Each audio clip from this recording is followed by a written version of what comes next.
Hey everybody, my name's Chris, and I've been in recovery from alcoholism since 2002, and it's been on my heart for a very long time to be able to share with you my experience, strength, and hope on a whole different level. And I wasn't too sure what I wanted it to look like or what kind of format I wanted to use, but I knew that I wanted to keep it simple and I wanted to make it personal. So here I am, and today's date is actually May 23rd. And for the purpose of this particular sharing, I want to make sure that I have some kind of structure. So I'm going to come out of this book. It's called The Daily Reflections. Maybe some of y'all have heard of it. Maybe some of you read it on a daily basis. And for me, this book helped me a lot in early recovery, to just kind of get my mind off of like the alcohol, right? Because I was new, and I was thinking about, alcohol still all the time. Even when I wanted to stop, my mind kept thinking of ways, how am I going to get drunk today? Where am I going to go? Who am I going to go with? And pretty much I was consumed by alcoholism way before I even took notice of it. So early on, this Daily Reflections book, it just really helped me to get focused on something other than drinking, and how I was going to manage to get drunk tonight. So just a little bit about myself. I'm really new to making videos, but not new to recovery. Like I said, I've been in recovery since 2002. And today I celebrate just a little over 4 years of continuous sobriety, days and nights without picking up a drink and a drug for that matter. And well, if you do the math, it doesn't really add up, right? I mean, 2002, that's like 20 years ago. And I have 4 years of continuous sobriety. The reason is, for me, I had to go out there a couple of times and do the research. I had to, find out, am I done? I had to find out, am I really an alcoholic? Is it true what they say about me? Is it true what the big book says about me? It turns out that 99% of the things that the big book says about my alcoholism is true. And what's true today is that once I put a single drop of alcohol in my body, I don't react like normal people. Something different really happens to me. And what mostly happens is that once I drink one beer, I need a second. And then once I drink the second beer, well, all bets are off. Everything's over. What happens after that is not under my control. Once that second beer hits my system, I don't know where I'll end up. What am I gonna do? Who am I gonna fight with? Am I gonna throw up this time? Am I gonna pee on myself this time? Who am I gonna piss off? Who am I gonna hurt? Or am I just gonna be cool today? I mean, I just don't know what's gonna happen. And that doesn't happen in normal people. And it took me a few times of going out there and doing the research for me to realize that that's exactly what happens in me. Now, it might not happen in you, and that's okay, but that's what happens in me. So that's enough about me. I really want to get to what I came for, and it's a reading out of this Daily Reflections. So the way I hope to do this is to read and then share a little bit about my experience, strength, and hope on the topic. And hopefully, if you're watching this, that you'll leave a comment for me. I would love to hear your comments. I would love to answer any questions. And if you want to share this with somebody on your timeline, I'd appreciate that. Like I said, this is my first video, not my last video. So please share it on your timeline, and maybe somebody might need this. Maybe you don't need it, but maybe somebody on your timeline will or does. So anyway, share this. And subscribe to my YouTube channel if you're willing to. And so here we go. Let's get started, okay? So that's enough about me.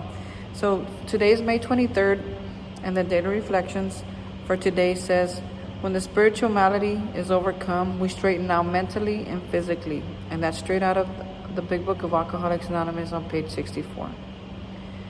It is very difficult for me to come to terms with my spiritual illness because of my great pride, disguised by my material successes and my intellectual power. Intelligence is not incompatible with humility, provided I place humility first. To seek prestige and wealth is the ultimate goal for many in the modern world. To be fashionable, to seem better than I really am is a spiritual illness. To recognize and to admit my weaknesses is the beginning of good spiritual health. It is a sign of spiritual health to be able to ask God every day to enlighten me, to recognize His will, and to have the strength to execute it. My spiritual health is excellent when I realize that the better I get, the more I discover how much help I need from others. So just a little reflection on that. You know, when I came in here, they taught me that what I had was a spiritual malady. And a malady, and you know, if you look up its definition, pretty much it just means a sickness or an illness, right? I have a spiritual sickness, or I suffer from a spiritual illness.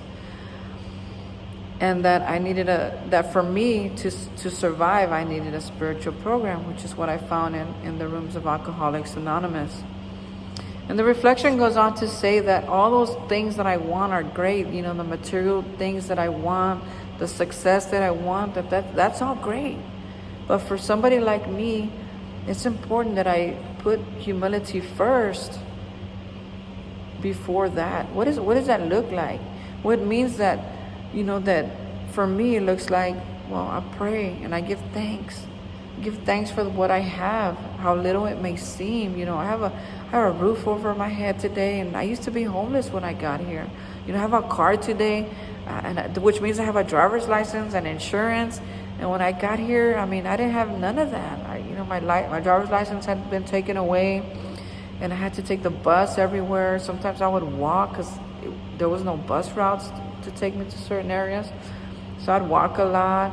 You know, I didn't have a driver's license, and I was paying court fees and fines, and I couldn't afford a car even if I could drive. Right? So today I have a lot to be grateful, and that attitude of gratitude is a sense of humility, to give thanks, to know that what I have today, I didn't get it all on my own. I mean, it really is only by the grace of God that I get to enjoy these things today. That I get to have a peanut butter and jelly sandwich. Ooh, it was good. That's what I ate before I got here, this evening. But in 2002, man, that was a luxury. That was a luxury. And today, I choose to eat that because it nourishes my body.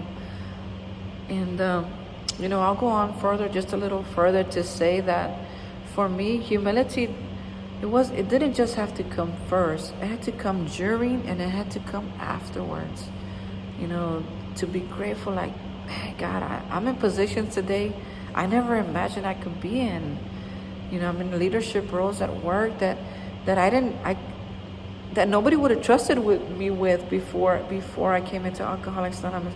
So, you know, for me, it's important to be humble before, during, and after. That when I get to work and I'm in this role, and when I'm in this leadership role, that I don't let my ego get in the way. That I practice some of the principles that I've learned here in Alcoholics Anonymous, and some of the principles.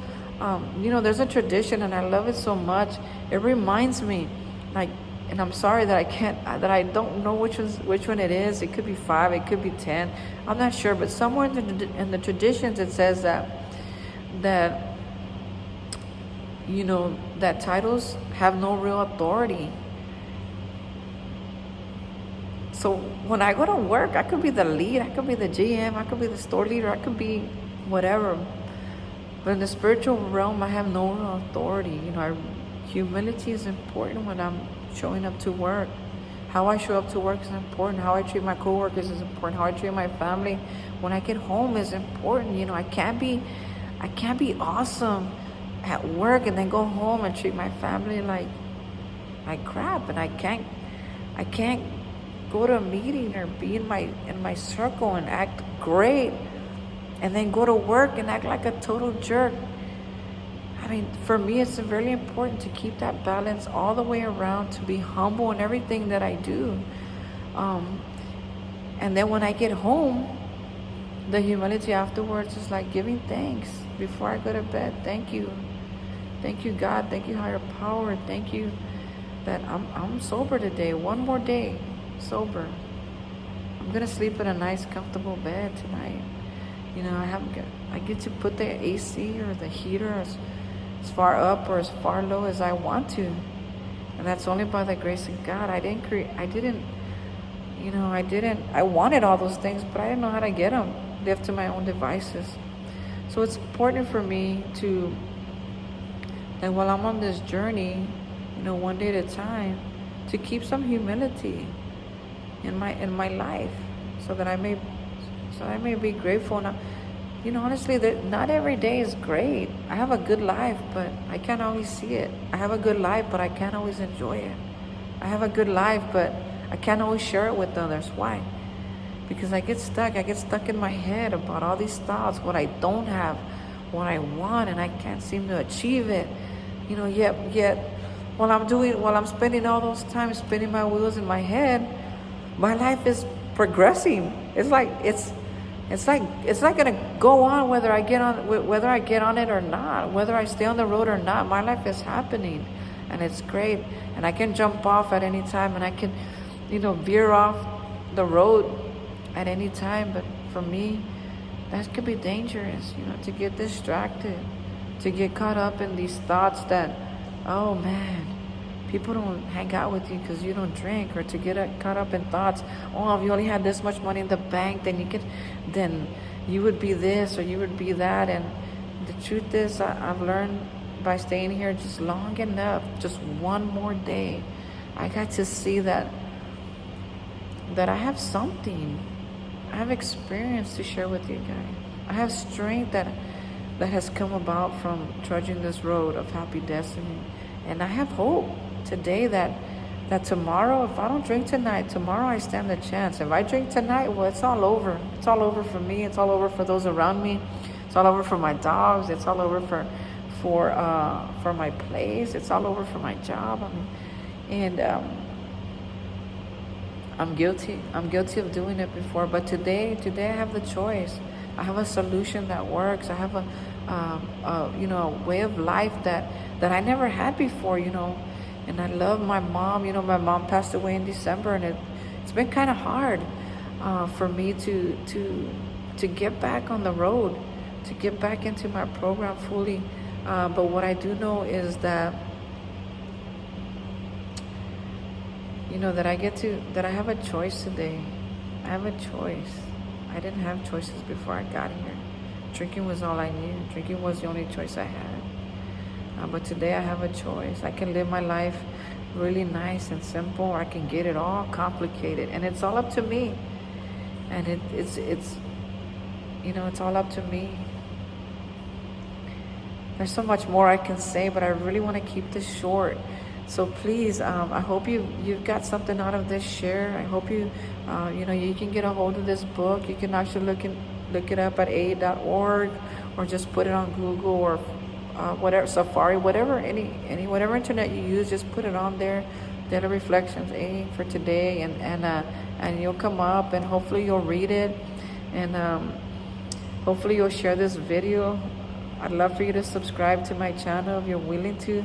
And also know that you're not alone, that we are here with you. We might be miles and miles apart, but I am here with you. And please comment, ask a question. I would love to address a question if you have for me personally, or something about my recovery. If you have a question or a comment, I'd love to address one or two on my next video. Most of all, you know, I wish you a next 24 hours of sober living. Love you guys. Bye.